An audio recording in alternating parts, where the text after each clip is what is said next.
Realme 7, Poco C3 এবং Samsung এর Note 20 সিরিজের মতো ফ্ল্যাগশিপ সিরিজের পাশাপাশি বিভিন্ন স্মার্টফোন কোম্পানির পক্ষ থেকে এই আগস্ট মাসে আসছে বিভিন্ন ধরনের smartphone. So hey guys, Shanto here. আমরা প্রতি মাসের শেষে এরকম একটা ভিডিও করে থাকি যেখানে কিনা আগামী মাসে কোন কোন স্মার্টফোনগুলো আসবে সেই নিয়ে সম্পূর্ণভাবে ডিটেলসে আলোচনা করা হয়। তো আজকেও সেটার ব্যতিক্রম থাকছে না। সো প্রথমে শুরু করা যাক রিয়েলমি থেকে। রিয়েলমির B5 স্মার্টফোনটিকে আগস্ট মাসের 3 তারিখে চাইনিজ মার্কেটে লঞ্চ করবে রিয়েলমি, যেখানে কিনা মিডিয়াটেকের নতুন ডায়মেনসিটি 725G প্রসেসরের পাশাপাশি 48 মেগাপিক্সেলের কোয়াড ক্যামেরা সেটআপ এবং হাই রিফ্রেশ রেটের LCD IPS ডিসপ্লে থাকবে। আর এই ফোনটার প্রাইস আশা করা যাচ্ছে 1500 RMBর নিচে রাখা হতে পারে। এছাড়া এমনও রুমার আসছিল যে 65 ওয়াটের চার্জিং স্পিড ইউজ করা হবে এই ফোনটির ভেতরে, যেটা কিনা খুবই ভালো একটি ব্যাপার।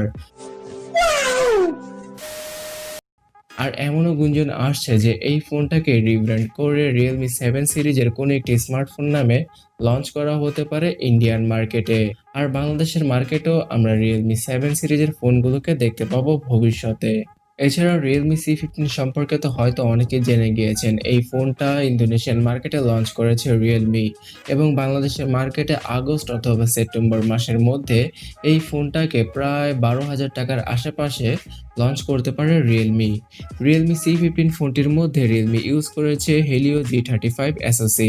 এর সাথে 13 মেগাপিক্সেলের কোয়াড ক্যামেরা সেটআপ এবং 6000 mAh এর হিউজ ব্যাটারি ইউজ করা হয়েছে Realme C15 স্মার্টফোনটির মধ্যে। আর ইন্ডিয়ান মার্কেটে খুব সম্ভবত নার্জো সিরিজের কোনো একটি নামে লঞ্চ করা হতে পারে Realme C15 ফোনটিকে, যার প্রাইসটা 10,000 রুপির নিচেই রাখা হবে এমনটাই আশা করা যায়। এছাড়া রিয়েলমির আরও একটি ফোন অর্থাৎ Realme X3 Pro খুব সম্ভাবনা রয়েছে যে আগস্ট মাসে লঞ্চ করবে রিয়েলমি। একদম আগস্টের শেষে অথবা সেপ্টেম্বর মাসের শুরুতে লঞ্চ করা হতে পারে এই ফোনটিকে, যেখানে কিনা স্ন্যাপড্রাগন 865 প্লাস প্রসেসরটিকে ইউজ করবে রিয়েলমি।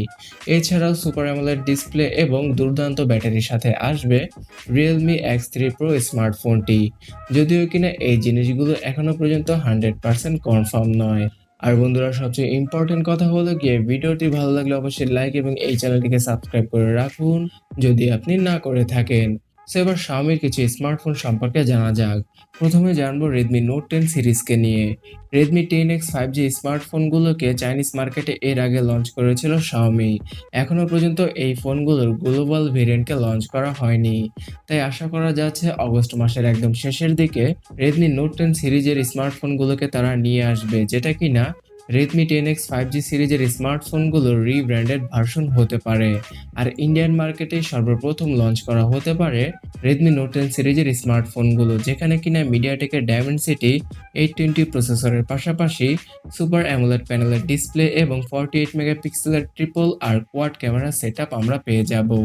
এর সাথে 4500 mAh অথবা 5000 mAh এর ব্যাটারিকে ইউজ করা হতে পারে Redmi Note 10 সিরিজের স্মার্টফোনগুলোর মধ্যে। এছাড়াও চাইনিজ মার্কেটে Xiaomi Redmi K30 Ultra অথবা K40 নামে কোনো একটি ফোনকে নিয়ে আসতে পারে, যেখানে কিনা প্রথমবারের মতো মিডিয়াটেক ডায়মেনসিটি 1000 প্রসেসরটিকে ইউজ করবে তারা, যেটা কিনা একটি 5G পাওয়ারফুল প্রসেসর। এর সাথে 64 মেগাপিক্সেলের কোয়াড ক্যামেরা সেটআপ এবং সুপার অ্যামোলেড প্যানেলের 90 হার্জের ডিসপ্লের দেখা পাওয়া যেতে পারে। সো আশা করা যায় যে আগস্ট মাসের একদম মাঝ বরাবর এই ফোনটিকে চাইনিজ মার্কেটে লঞ্চ করা হবে। এছাড়া Poco C3 ফোনকে লঞ্চ করা হতে পারে ইন্ডিয়ান মার্কেটে, যেটা কিনা Redmi 9C স্মার্টফোনের একটা রিব্র্যান্ডেড ভার্সন হবে। তবে বাংলাদেশের মার্কেটে এই ফোনটা কোনো রিব্র্যান্ডেড ভার্সন হিসেবে আসবে না, Redmi 9C নামেই আসতে পারে এই ফোনটি, যেখানে কিনা 13 মেগাপিক্সেলের ট্রিপল ক্যামেরা সেটআপ এবং 5000 mAh এর ব্যাটারি আর মিডিয়াটেকের G35 প্রসেসরটিকে ইউজ করেছে Xiaomi। এছাড়া 6.53 ইঞ্চির একটি বড় ডিসপ্লে থাকছে এই ফোনটির ভেতরে। অবভিয়াসলি Realme C3 এর সাথে কমপ্লিট করতে বাংলাদেশ এবং ইন্ডিয়ান মার্কেটে এই ফোনটাকে লঞ্চ করা হবে। এছাড়া বাংলাদেশের মার্কেটে আশা করা যায় যে 13,000 টাকার মধ্যে এই ফোনটার 364 ভার্সনকে লঞ্চ করা হতে পারে। আর ইন্ডিয়ান মার্কেটে 10,000 রুপির নিচে রাখা হতে পারে Poco C3 অথবা Redmi 9C স্মার্টফোনটির প্রাইস। আর সর্বশেষে Xiaomiর ফ্ল্যাগশিপ স্মার্টফোন Mi 10s নামে নতুন একটি স্মার্টফোন Xiaomi লঞ্চ করতে পারে অগস্ট মাসে, যেটা কিনা বাংলাদেশ এবং ইন্ডিয়ান মার্কেটে নাও আসতে পারে। এই ফোনটার সবচেয়ে বড় বিশেষত্ব হবে গিয়ে ফোনটির বক্সের ভেতরে থাকতে পারে 100 ওয়াটের চার্জার। এছাড়াও ফোনটির মধ্যে 120 হার্জের সুপার অ্যামোলেড প্যানেল সহ আরও বেশ কিছু চেঞ্জ করতে পারে Xiaomi। তো বন্ধুরা, Xiaomi এবং Realme-র পরে এবার Samsung এর পালা। সমাজের বৃত্তবান লোকদের জন্য Samsung Note 20 সিরিজকে নিয়ে আসছে Samsung আগামী 5ই আগস্ট, এবং এই Note 20 সিরিজের সাথে আরও 5টি প্রোডাক্ট তারা নিয়ে আসবে। এর মধ্যে Galaxy Fold 2 এবং Samsung এর Galaxy Watch 3 এবং তাদের নতুন এয়ারবাডস থাকবে। এছাড়াও Samsung এর নতুন ট্যাব S70 কেও দেখা যেতে পারে এই লঞ্চ ইভেন্টে। আর বাংলাদেশের মার্কেটে হতে পারে যে Samsung এর Note 20 সিরিজটা আগামী সেপ্টেম্বর অথবা অক্টোবর মাসে চলে আসতে পারে। Samsung Galaxy Note 10 সিরিজের মধ্যে আমরা Snapdragon 865 অথবা Exynos এর 990 প্লাস প্রসেসরটিকে দেখতে পেতে পারি। এছাড়াও এই ফোনটির সবচেয়ে বড় হাইলাইটিং ফিচার থাকবে এর নতুন ডিজাইন এবং S Pen। এছাড়াও বাজেট রেঞ্জের মধ্যে অর্থাৎ মিড বাজেট রেঞ্জের মধ্যে স্যামসাং তাদের M51 ফোনটিকে নিয়ে আসতে পারে।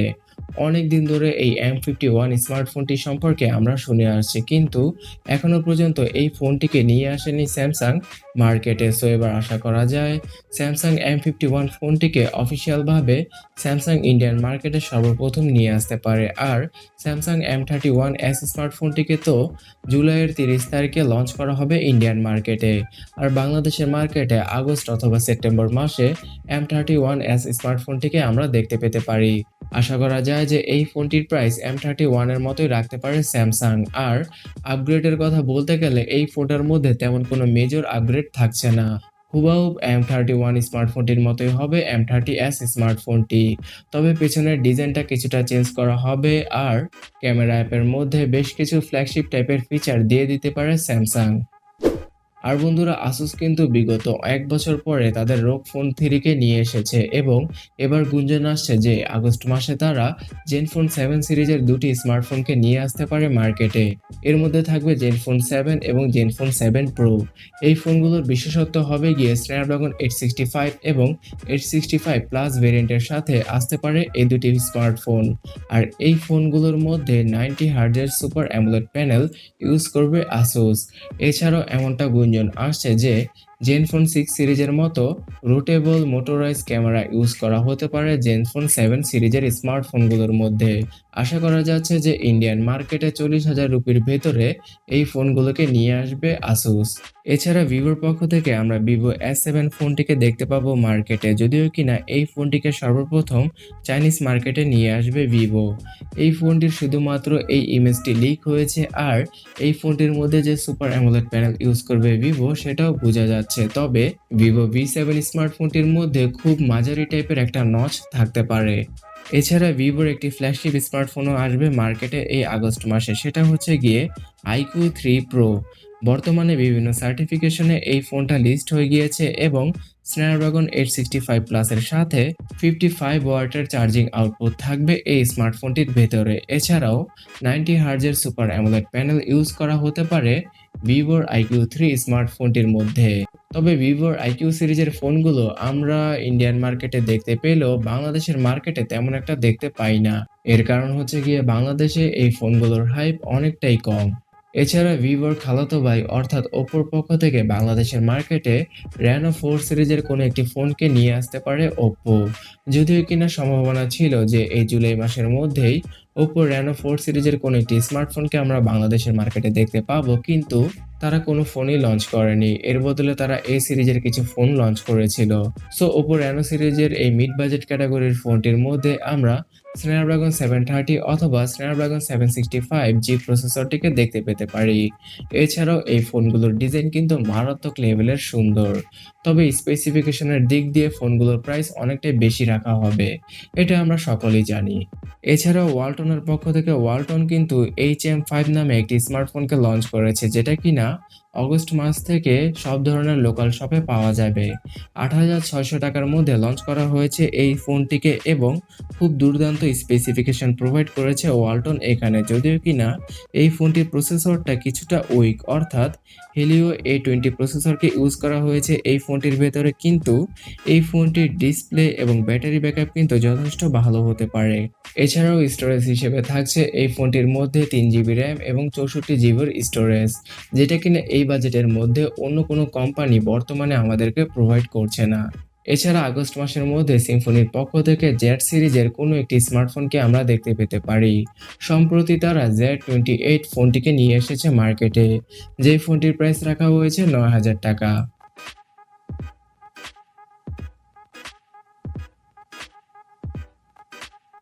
তো বন্ধুরা, ভিডিওর শেষে আমি বরাবরের মতো যে কোশ্চেনটা আপনাদের সামনে করে থাকি সেটাই করছি, যে এতগুলো ফোনের মধ্যে আপনি কোন ফোনটির জন্য ওয়েট করছেন, অবশ্যই আমাকে নিচে কমেন্ট সেকশনে জানাবেন। আর এত বড় ভিডিও তৈরি করতে কিন্তু অনেক বেশি সময় এবং অনেক পরিশ্রমের প্রয়োজন হয়, তাই অবশ্যই এই ভিডিওর নিচে লাইক বাটনে ক্লিক করুন আর এই চ্যানেলটিকে সাবস্ক্রাইব করে পাশের বেল আইকনে ক্লিক করে রাখুন যদি আপনি না করে থাকেন। তো দেখা হচ্ছে পরবর্তী ভিডিওতে। টাটা।